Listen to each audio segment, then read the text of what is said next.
Hi అండి. నేను మీ శ్వేత. Welcome back to కథల పొదరిల్లు. ఈరోజు కథ love you my wife episode number 52. కథను రచించిన వారు చిన్ను గారు, వాయిస్ ఓవర్ శ్వేత. ఇక లేట్ చేయకుండా స్టోరీలోకి వెళ్ళిపోదాం. జానకి రామవరం. అనసూయ గారు, మిమ్మల్ని స్వామీజీ పిలుస్తున్నారు అనే మాటకి అనసూయ అండ్ ఆనంద్ ఇద్దరు కూడా లోపలికొచ్చారు. స్వామీజీ నమస్కారం. మీకోసం మీ రాక కోసం 4 ఏళ్ల నుంచి నిర్లక్షిస్తున్నా. ఇన్నేళ్ల తర్వాత మీరు మళ్ళీ మా కోసమే వచ్చారు. నా సమస్యకి పరిష్కారం మీరు మాత్రమే చెప్పగలరనే నమ్మకంతోనే వచ్చాను. అనసూయ, సమస్యను మొదలుపెట్టింది నువ్వే. మరి ఆ సమస్యకు పరిష్కారం నన్నే చెప్పమంటున్నావా? ఈ సమస్యకి పరిష్కారం నీ చేతుల్లోనే ఉంది. ఆ పరిష్కారం తెలియకే కదా స్వామి మీకోసం ఎదురు చూసింది. మా వంశం తరతరాలుగా ఈ సీతారాముల్లానే నమ్మి పూజించింది. మరెందుకు ఆ సీతారాములకి మా కుటుంబం మీద అంత చిన్న చూపో తెలియడం లేదు. ఈ తరం నా పిల్లలతోనే ఆగిపోతుందేమో అనే భయం నన్ను నిలవనివ్వడం లేదు. అనసూయ, నువ్వు చేతులారా చేసుకున్నది ఇప్పుడు ఎవరిని వేడుకున్నా ప్రయోజనం లేదు. గురువుగారు, అన్నీ తెలిసిన మీరు ఇలా మాట్లాడడం భావ్యం కాదు. ఇప్పుడు నేను నా సమస్యకి పరిష్కారం కోసం వచ్చాను. మా కుటుంబంలో ఎప్పుడు ఏం జరుగుతుందో ముందే మీరు చెప్పారు.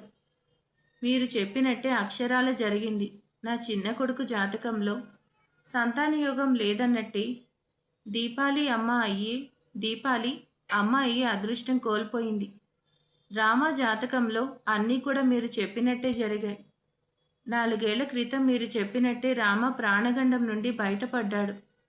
రామాకి వివాహం చేయాలని సంకల్పించాను. మరి తన జాతకంలో వివాహయోగం, సంతానయోగం ఉందా లేదా చెప్పండి గురువుగారు. అనసూయ, విధిరాతని ఎవ్వరూ తప్పించుకోలేరు.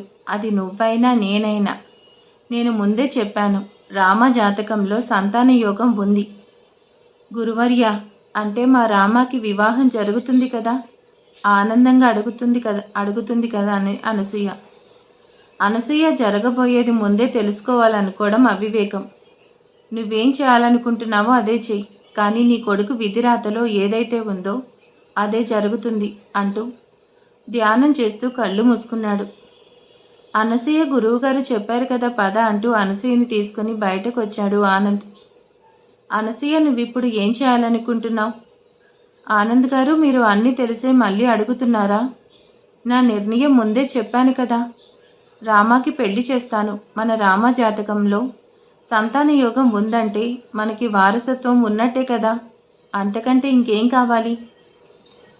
నువ్వు అన్నీ బాగా ఆలోచించే నిర్ణయం తీసుకున్నావా? నువ్వు తప్పు చేస్తున్నావనిపిస్తుంది. రామ దగ్గర నిజాన్ని దాచిపెట్టి తనకి పెళ్లి చేయాలనుకోవడం సమంజసం కాదు. ఆనంద్ గారు, మరి నన్నేం చేయమంటారు మీరే చెప్పండి. జరిగిన గతాన్ని నా కొడుక్కి చెప్పి తన బాధకి నేను కారణం కాలేను. అది కేవలం గతం. ఆ గతం గతంలో ఉంటేనే భవిష్యత్తు ఉంటుంది. ఇంకెప్పుడు ఆ గతాన్ని నా ముందు తీసుకురాకండి. ఇన్నేళ్ళు ఈ మాట కోసమే వెయిట్ చేశాను. ఇంకా రామాకి వివాహ గడియలు వచ్చినట్టే. తన విషయంలో ఒకసారి నేను చేసిన తప్పును మళ్ళీ జరగనివ్వను. తనకి మంచి అమ్మాయితో పెళ్లి జరిపిస్తాను. అసలు నా దృష్టిలో రామ జానకి జరిగింది పెళ్ళే కాదు, ఆ గతం తాలూకు నీడ కూడా నా రామ మీద పడడం నాకు ఇష్టం లేదు. Hyderabad railway station. నివి, ఏం చేస్తున్నావు? పడిపోతావు బంగారం, స్లోగా, నీకే చెప్పేది అంటూ 4 ఏళ్ల తన కూతురు వెనక తనని పట్టుకోవడానికి వస్తుంది. అమ్మ అంటూ పరిగెడుతున్న తన కూతురు చేయి పట్టుకుంటూ, నివి, నీకెన్నిసార్లు చెప్పాలి? ఇలా పరిగెడితే పడి దెబ్బలు తగులుతాయి. Madam, this is Santosh. నేను మీ సెక్రటరీ. మీకోసం వెయిట్ చేస్తున్నాను. సంతోష్ మీరేనా కాల్లో మాట్లాడింది? Glad to meet you. Mummy, ఈ అంకుల్ ఎవరు? మేడం, మీకోసం కార్ అరేంజ్ చేశాను. ఈ పాప ఎవరు? మీ డాటర్ మేడమా? Looking pretty. షూ అంటూ నివి తల కొట్టుకుంటూ, నువ్వెక్కడ దొరికావయ్యా? ఇప్పుడే కదా మీ మేడంని అమ్మ అన్నాను. అంటే నేను తన కూతురే కదా. అది కూడా తెలీదా? Happy uncle? హ్యాపీ? హా, సంతోష్ అంటే అదేగా అంకుల్. మమ్మీ, ఈ అంకుల్కి ఏదీ తెలీదు. వామ్మో, ఈ పిల్ల పిల్ల కాదు పిడుగు అనేసి అనుకుంటూ చూస్తున్నాడు సంతోష్. నివి, తప్పు, పెద్దవాళ్లతో డిస్కస్డ్గా మాట్లాడకూడదు. సంతోష్ మీరు పదండి అంటూ నివి చేయి పట్టుకొని తీసుకొచ్చింది జానకి. మేడం, మీకోసం అన్ని అరేంజ్మెంట్స్ చేసేసాను. మీరు జర్నీ చేసి టైర్డ్ అయ్యారు కదా, రెస్ట్ తీసుకోండి. మీరు రేపటి నుంచి వచ్చేస్తే సరిపోతుంది. ఈ రోజుకి నేను మేనేజ్ చేసేస్తాను. సంతోష్, ఏం అవసరం లేదు. నా జాయినింగ్ డేట్ ఈరోజే కదా, మీరు వెయిట్ చేయండి. నేను 5 మినిట్స్లో రెడీ అయ్యి వచ్చేస్తాను. మేడం వర్క్ మైండ్ అంటే నమ్మలేదు. ఈ టఫ్ సిచ్యువేషన్లో కూడా వస్తానన్నారంటే నేను విన్నది నిజమే అనుకుంటూ బయటకు వచ్చేసి జానకి కోసం వెయిట్ చేస్తున్నాడు సంతోష్. నివి బంగారం, నువ్వేం స్టార్ట్ చేయాల్సిన అవసరం లేదు. ఎప్పుడు చెప్పేదే కదా, అమ్మకి వర్క్ ఉంది, వర్క్ ఈజ్ ఇంపార్టెంట్ అంటావు, అంతే కదా. నీతో రోజు అలవాటైపోయింది. మా నివి బంగారం, ఈ ఫ్రూట్స్ తింటుంటే నీకు కుక్ చేయడానికి మెయిడ్ వస్తుంది. న్యూ ప్లేస్ కదా, బయటకు ఎక్కడికి వెళ్ళకు, సరేనా అంటూ జానకి రెడీ అయ్యి బయటకు వచ్చింది. హాయ్, హలో, నమస్తే. నేను మీ Kaveri. And what about you guys? అందరూ ఎలా ఉన్నారు? నేనైతే చాలా చాలా బాగున్నాను. తెలుసు కదా, నేను మీ కావేరి. నేనుండేది అలా కావేరిలో. Okay, coming to point. Today vlog is about my washroom tour. మీకోసం మా వాష్రూమ్ టూర్ చేయబోతున్నాను. చూసి నచ్చితే లైక్ చేసి, షేర్ చేసి, కామెంట్ చేయండి, సబ్స్క్రైబ్ చేసుకోండి. అలానే పక్కనే ఉన్న బెల్ ఐకాన్ని ప్రెస్ చేసి ఆల్ అనే సింబల్ని ట్యాప్ చేయండి. అప్పుడే పోస్ట్ చేసే వీడియోస్ మీ అందరికీ తెలుస్తుంది. దీపాలి, నా కోసం జ్యూస్ తీసుకురా. నేను వాష్రూమ్ టూర్ చేయాలి. అలానే వాష్రూమ్లో డిన్నర్ ప్రిపేర్ చేయి. కావేరి ఆంటీ, వాష్రూమ్లో జ్యూస్ తాగుతూ వ్లాగ్ చేయడమే చండాలం. మళ్ళీ డిన్నర్ కూడా చేస్తావా?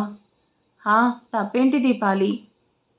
పాప, వాష్రూమ్లో అందరూ చాలా చాలా చేస్తారు, కానీ ఎవరు ఇలా చేసుండరు. అదే నేను చేశానంటే నా వ్లాగ్కి రీచ్ పెరుగుతుంది. తెలుసు కదా, నా పేరు కావేరి. నేనుండేది అలా కావేరి. వదిన కూడా ఇంట్లో లేదు. దీపాలి, నువ్వు కూడా వచ్చావంటే మనం కలిసి వీడియోస్ చేయొచ్చు.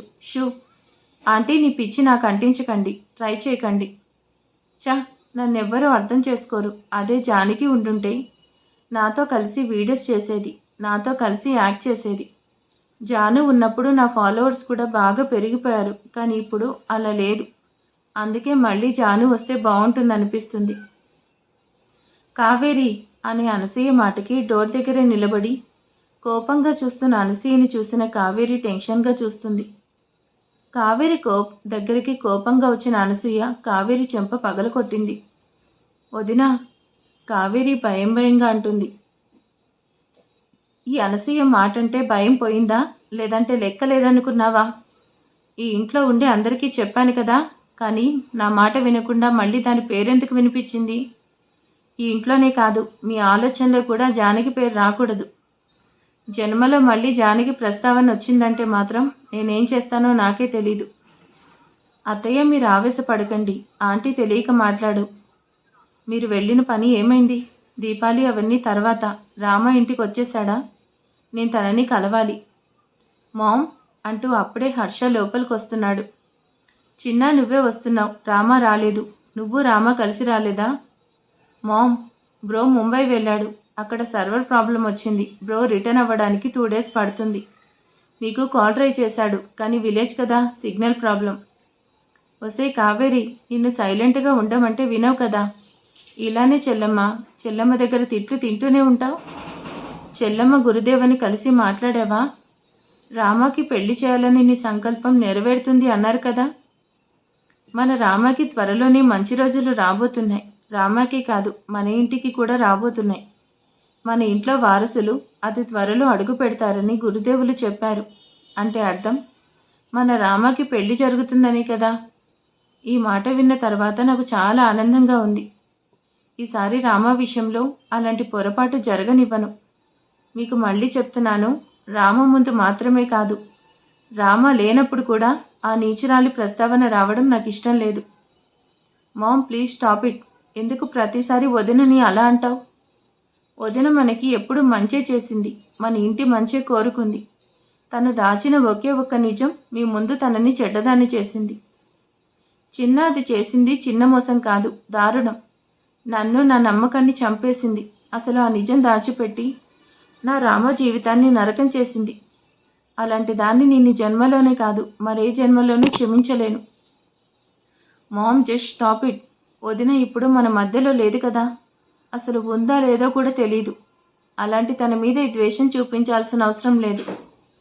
నువ్వు ఒప్పుకున్నా ఒప్పుకోకపోయినా జానకి వదిన మనకి మంచి చేసింది, మన మంచినే కోరుకుంది. నాలో రాక్షసుని చంపేసింది. నన్ను మనిషిని చేయడానికి తన అమ్మతనాన్ని దూరం చేసుకుంది. నీకు ఇచ్చిన మాట కోసం ఈ రోజుకి కూడా తను ఎక్కడుందో ఎలా ఉందో ఎవరికి తెలియకుండానే బ్రతుకుతుంది. తన తప్పు చేసిన మనకి మంచి చేసింది. తన మంచిని పొగడకపోయినా పర్లేదు, ద్వేషించకపోతే చాలంటూ హర్ష బాధగా అక్కడి నుంచి పైకి వెళ్ళిపోయాడు. అత్తయ్య, హర్ష మీతో అలా మాట్లాడినందుకు తన తరపున నేను మీకు సారీ చెప్తున్నాను. దీపాలి, నీ క్షమాపణ అవసరం లేదు. ఇది చిన్న తప్పు కాదు. ఆ వంచకి చేసినది మోసం. తన మాయలో పడి చిన్నదాన్ని ఓ దేవత అనుకుంటున్నాడు. కానీ అది దేవత కాదు, రాక్షసి. ఈ ఇంటిని వంశాన్ని నాశనం చేయడానికి వచ్చిన రాక్షసి అని తెలియట్లేదు. అబద్ధాన్ని సహించని ఇంట్లోకి మోసంతో అడుగుపెట్టి మోసం చేసిన దాన్ని జన్మలో క్షమించను. మళ్ళీ ఇంట్లో నా ఊపిరి ఉన్నంత వరకు అడుగు పెట్టనివ్వను అంటుంది అనసూయ. Collector secretariat. మేడం, మీకోసం సెక్రటరేట్లో అందరూ వెయిట్ చేస్తున్నారు. మీకు గ్రేట్ వెల్కమ్ ప్లాన్ చేశారు మేడం. సంతోష్, చూడండి, నాకు ఇదంతా నచ్చదు. ఫస్ట్ ఆఫ్ ఆల్ నేను వచ్చేలోపు అదంతా క్లియర్ చేయండి. నేనేం గ్రేట్ అచీవ్మెంట్ చేయలేదు, జస్ట్ నా వర్క్ మాత్రమే చేశాను. దానికి నా శాలరీ తీసుకుంటాను. మరి దీనికి ఎందుకు టైం వేస్ట్ చేయడం? నేను చీఫ్ సెక్రటరీకి నా జాయినింగ్ని రిపోర్ట్ చేసి వస్తాను. Now you may go. Driver, car start చేయండి. వామ్మో, వచ్చే కలెక్టర్ లేడీ అంటే ఏముంటుందిలే అనుకున్నాను. పెద్ద ఫైర్ బ్రాండ్లో ఉన్నారుగా. మన స్టాఫ్కి మేడం స్టామినా తెలియక ఏదేదో ఇమాజిన్ చేసుకుంటున్నారు. హర్ష గారు, మీరేం చేస్తున్నారు? దూరంగా ఉన్న ఇన్నేళ్ళు మిమ్మల్ని చూడకుండా మీ జ్ఞాపకాలతో ఉన్నాను. కానీ ఇంత దగ్గరికి వచ్చిన తర్వాత మీకు దూరంగా ఉండలేకపోతున్నాను. ఒక్కసారి మిమ్మల్ని చూడాలనిపిస్తుంది, కానీ మీ దగ్గరికి రాలేను అనేసి తన నిస్సహాయతకు తన కళ్ళ నుంచి వచ్చే కన్నీళ్లను తుడుచుకుంటుంటే సడన్ బ్రేక్తో కారు ఆగేసరికి భూమి ఏమైంది అంటూ చూస్తుంది. Driver, what happened? ఎందుకు కారు ఆపేశావు? టైం అవుతుంది కదా. మేడం, ముందు కార్స్ అడ్డంగా ఉన్నాయంటూ జానకిని చూస్తూ అనేసరికి జానకి కూడా కిందకు దిగింది. హలో, ఎక్స్క్యూజ్ మీ, మీరేం చేస్తున్నారు? ఇలా రోడ్డుకి అడ్డంగా వెహికల్ పెడితే వచ్చేవాళ్ళు ఎలా వెళ్తారు? హా, నువ్వు ముందుకు వెళ్ళకూడదనే కదా నీ ముందుకు నేను వచ్చింది జానకి అంటూ కార్ డోర్ ఓపెన్ చేసి జానకిని కోపంగా చూస్తూ అంటుంది. జానకి తనను చూడగానే ఒక్కసారి తన గతం మొత్తం తన కళ్ళ ముందుకు వచ్చేసరికి తన కోపం కంట్రోల్ చేసుకుంటూ తన పిడికిలు బిగించింది. Janaki, how are you now? మనం చాలా ఏళ్ల తర్వాత మళ్ళీ కలిసాం కదా. నన్ను ఇలా ఇక్కడ కలుస్తావని నువ్వు ఇమాజిన్ చేయలేదు కదా. హా, నేనేం చిన్నపిల్లని కాదు, ఏం తెలియని పిచ్చిదాన్ని కాదు. నాకు ఈ హైదరాబాద్కి ట్రాన్స్ఫర్ అయినప్పుడే తెలుసు దీని వెనుక ఉన్నది, నన్ను ఇక్కడికి వచ్చేలా చేసింది నువ్వే అని. దమయంతి, కానీ ఒక్కటే అర్థం కాలేదు. నాతో నీకు ప్రాబ్లం ఉంటే నా మీద రివెంజ్ ప్లాన్ చేస్తుంటే ఇన్నేళ్ళు ఎందుకు సైలెంట్ ఉన్నావు? ఇప్పుడే ఎందుకు స్టార్ట్ చేసావు? ప్రాబర్లీ ఏజ్ అయిపోతుంది కదా, ఇంకా మహా అయితే 1 or 2 years మాత్రమే ఉంటావని అనుకుంటున్నావా? జానకి అంటూ కోపంగా అరుస్తుంది Dayavanti. IAS? Janaki IAS? I think నీకేం మెమరీ లాస్ లేదు కదా, సర్కస్టింగ్గా అంటుంది జానకి. అందుకే కదా నిన్నిక్కడికి వచ్చేలా చేసింది. ఇన్నేళ్ల నా పగను అణిచిపెట్టింది. ఇప్పుడు నీ మీద బాణం సంధించింది. ఈ 4 ఏళ్ళు నా పగ నిన్ను, నీ జీవితాన్ని నాశనం చేసినప్పుడే చల్లారుతుంది. ఓ రియల్లీ? మరెందుకు టైం వేస్ట్ చేశావు? నా మీదే నీ పగ అంటే నేను నీ కళ్ళ ముందే ఉన్నాను. నువ్వు కావాలి అనుకుంటే ఎప్పుడో నువ్వు అనుకున్నది చేయొచ్చు కదా. ఆ మాటకి దయవంతి పెద్దగా నవ్వుతూ జానకిని చూస్తుంది. నువ్వేమనుకుంటున్నావు? నిన్నేం చేయలేక ఇన్నేళ్ళు ఆగిపోయాను అనుకున్నావా? నిన్ను చంపడమే నా లక్ష్యం అనుకుంటే ఆ రోజే నీ మొగుడికి యాక్సిడెంట్ చేసి చంపాలి అనుకునే బదులు నిన్నే చంపేదాన్ని. కానీ నా టార్గెట్ నువ్వు కాదు. నీ కోసం నా కొడుకు వినోద్ నాకు కాకుండా చేసిన నీ మొగుడి మీద వాణ్ణి చంపడమే నా టార్గెట్. వాడి చావు నీ కళ్ళతో నువ్వు చూడాలనే కదా ఇన్నేళ్ళు వెయిట్ చేసింది. దయవంతి కాస్త ఎమోషనల్ అవుతూ, మనం ప్రేమించే వాళ్ళు మనకి దూరం అయితే ఆ నరకం ఎలా ఉంటుందో నాకు తెలుసు. నా కొడుకు నీ వల్లే నాకు దూరం అయ్యాడు. అంతలోనే మళ్ళీ సీరియస్ అవుతూ, అందుకు శిక్ష హర్ష చచ్చిపోవడమే. నీ మొగుడు నీకు దూరమైనప్పుడు నువ్వు పడే బాధని నేను చూడాలి. అందుకే ఇన్నేళ్ళు నీ మొగుడిని టచ్ కూడా చేయలేదు. నీ మొగుడు చావు నీ కళ్ళ ముందే జరగాలి. అందుకే నిన్నెక్కడికి వచ్చేలా చేశాను. నా ఆస్తిలో చివరి రూపాయి వరకు కూడా హర్షని చంపడానికే వాడతాను. నువ్వు ప్రేమించే నీ ప్రేమ నీకు దూరమై నాలాగే నువ్వు బాధపడాలి జానకి. దయవంతి నీ కాళ్ళు పట్టుకుంటాను. నా భర్తనేం చేయకు. నువ్వేం చెప్పినా చేస్తాను. కానీ హర్ష గారి జోలికి మాత్రం వెళ్ళకండి అంటూ ప్రాధేయపడుతుంటే దయవంతి పొగరుగా నవ్వుతూ చూస్తుంది. జానకి అంతలోనే నవ్వుతూ, ఏంటి ఇప్పుడు నువ్వు బెదిరిస్తే నేను బెదిరిపోతాను అనుకున్నావా? నీకు నీ బెదిరింపులకి నేను ఆ రోజే భయపడలేదు. ఇప్పుడు భయపడతానని నువ్వెలా అనుకున్నావు దయవంతి? మనం ప్రేమించే ప్రేమ దూరం అయితే ఆ బాధ ఎలా ఉంటుందో నాకు తెలుసు. అంతకంటే చావే సుఖం అనిపిస్తుంది.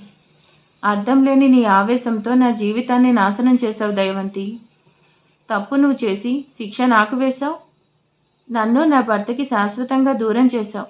కానీ నిన్నేం చేయలేదంటే కారణం నీకు భయపడి కాదు, ఇచ్చిన మాటకి కట్టుబడి జన్మలో మళ్ళీ నా వల్ల నా భర్తకి ఎలాంటి ప్రమాదం రాదు అనే మాట ఇచ్చాను కాబట్టి నీకు దూరంగా వెళ్ళిపోయాను. లేదంటే నా భర్తకు చంపాలనుకున్న రోజే నీ అంతు చూసేదాన్ని. నువ్వు మళ్ళీ హర్ష గారి జోలికి వచ్చావంటే నాలో శాంతం ప్రేమను పంచే జానకి మాత్రమే కాదు, శత్రువు ప్రాణం తీసే కాళికాదేవిని కూడా చూస్తావు. ఏయ్, మెచ్చుకోవాల్సిందే. నన్ను చూసి కూడా భయపడే నీ ధైర్యానికి మెచ్చుకోవాల్సిందే. కానీ నీ ధైర్యానికి రీజన్ కూడా నాకు తెలుసు. నువ్వు ఐఏఎస్ అనే కదా. ఐఏఎస్ కాబట్టి నువ్వేమైనా చేయగలను అనుకుంటున్నావా? నువ్వు ఐఏఎస్ అయితే నేను బిజినెస్ టైకాన్. నేను తలుచుకుంటే ఏమైనా చేయగలను. వెయిట్, నా ధైర్యం, నా డిగ్నిసేషన్ అన్నీ నువ్వు అనుకుంటున్నావా అంటూ సర్కస్టింగ్గా నవ్వుతుంది జానకి. జానకి నవ్వుకి దయవంతి కోపంగా చూస్తుంది. Janaki wife of Harshith Ram Nandan. Janaki IAS just my dream. కానీ మిస్టర్ జానకి హర్షిత్ నా జీవితం, నా ధైర్యం, నా మెడలో నా భర్త కట్టిన ఈ తాళి. ఇప్పుడు అర్థమైందా నా ధైర్యం? ఈ జానకి పక్కన రాముడు లేకపోవచ్చు, కానీ ఈ జానకి ఎప్పుడూ నా రామునికే సొంతం. నా భర్త క్షేమం కోసం నా ప్రాణమైనా తననే వదులుకున్నాను. తన ప్రాణం మీదకి వస్తే ఎవరి ప్రాణమైనా నాకు ఒకటే దయవంతి. ప్రేమ త్యాగం కోరుతుంది, కానీ స్వార్థం కాదు. అసలు నీది ప్రేమే కాదు. నీదే ప్రేమైతే తప్పు చేసిన నీ కొడుక్కి బుద్ధి చెప్పేదానివి, అంతేకాని ఆ తప్పుని ఎంకరేజ్ చేసేదానివి కాదు. జానకి, నువ్వు మళ్ళీ నా కొడుకుని ఇంటర్ఫియర్ చేస్తే ఒప్పుకోను. యుద్ధం నీకు నాకు మధ్య మాత్రమే. గెలుపు ఓటమి నీకు నాకు మధ్య ఉండాలి. నేను అదే చెప్తున్నాను. యుద్ధం నీకు నాకు మధ్య మాత్రమే దయవంతి. గెలవాలనుకునే నీ కోరికలో స్వార్థం ఉంది. చూద్దాం, గెలుపు ఎవరిదైనా కానీ ఈ జానకి అంటే wife of Harshith Ram. Discussion over. Car సైడ్కి తీ, నాకు చాలా పనులున్నాయి. అసలే డిస్ట్రిక్ట్ న్యూ ఐఏఎస్ ఆఫీసర్ కదా అంటూ హ్యాండ్స్ ఫోల్డ్ చేసుకుంటూ తనని ఓ సీరియస్లోకి ఇచ్చి అక్కడి నుంచి కార్ దగ్గరికి వెళ్ళిపోయింది జానకి. నీ పొగరు త్వరలోని దించి నా కాళ్ళు పట్టుకునేలా చేయలేదంటే నా పేరు దయవంతి మెహతానే కాదు అనేసి కోపంగా చూస్తుంది దయవంతి. హర్ష, ఎందుకు కింద అత్తయ్యతో అంత హార్ష్గా మాట్లాడావు? నువ్వు మాట్లాడిన దానికి అత్తయ్య ఫీల్ అవుతున్నారు కదా. మామ్ బాధపడుతుందనే ఇన్నేళ్ళు కూడా నిజాన్ని నాలోనే దాచుకున్నాను. ఇప్పటికీ ఆ నిజం బయట పెట్టట్లేదు. ఇంకెన్నాళ్ళు తన మీద కోపం చూపిస్తుంది. తప్పు చేస్తే శిక్ష కొన్నాళ్ళే, కానీ తన దృష్టిలో జానకి వదినకి మాత్రం జీవితం. తన జీవితమే వదులుకున్నా తన మంచి మనసు కనిపించలేదు, కానీ తను దాచిన నిజమే కనిపిస్తుంది. హర్ష, జానకి కూడా తప్పు చేసింది కదా, మరి ఎందుకు అత్తయ్యని బ్లేమ్ చేయడం? అసలు జానకి అలాంటి పని చేస్తుందని ఎవరు ఇమాజిన్ చేయలేరు. నిజమే, వదిన తప్పే చేసింది, కానీ మోసం చేయలేదు కదా. తప్పు చేయని మనిషి ఉంటాడా? నేనే మామ్ని, హర్ష బ్రోని తప్పుగా అర్థం చేసుకొని తప్పులు చేశాను. కానీ నా తప్పు రియలైజ్ అయ్యాక మామ్ నన్ను ఫర్గివ్ చేసింది కదా. మరి వదినకెందుకు అంత పెద్ద శిక్ష వేసింది? ఆ శిక్ష శాపమై తన జీవితాన్ని మార్చేసింది. నాకు తెలుసు వదిన ఎక్కడున్నా ఇప్పుడు కూడా అన్నయ్యని మర్చిపోలేదు. కానీ అన్నయ్య తన జ్ఞాపకాల్లో కూడా వదిన లేదు కదా అనేసి బాధగా కూర్చుంటాడు. Harsha, please don't get emotional. మనమేం చేస్తాం? ఏది మన చేతుల్లో లేదు కదా. నిజమే, ఏది మన చేతుల్లో లేదు కదా. అదే ఉంటే నా వల్ల జరిగిన తప్పుని సరిదిద్దుకునేవాణ్ణి. అట్లీస్ట్ అప్పుడైనా మామ్ వదినని క్షమించేదేమో. నా వల్లే వదినకి ఇలా అయ్యింది. ఇప్పటికీ అదే నన్ను బాధ పెడుతుంది Deepali. Harsha, just leave it. అయిపోయిన దానికి మనం ఏం చేస్తాం? Deepali, I did expect from you. సింపుల్గా చెప్పేస్తున్నావు. నా వల్ల జరిగింది పొరపాట్లు కాదు, ఓ ప్రాణం పోయింది. పసిబిడ్డకి అమ్మ కడిపే ఆయువు, కానీ నా వల్ల అమ్మ కడిపే సమాధి అయింది. వదిన అమ్మతనాన్ని దూరం చేశాను, ఆ పాపమే అనుకుంటా.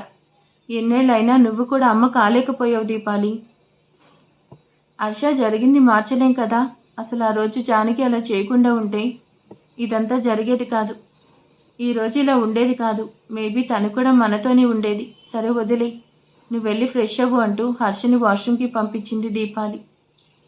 పాపం కాదు, శాపం. అది ఈ నందన్ వంశం చేసుకున్న శాపం.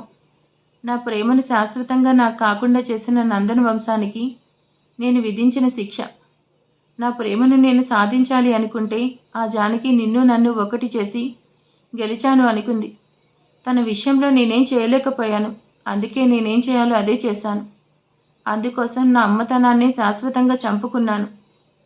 ఈ వంశం మీతోనే ముగిసిపోవాలి. ఈ నందన్ వంశానికి వారసుడు పుట్టనివ్వను అనేసి కోపంగా పిడికిలి సరిచేస్తుంది దీపాలి.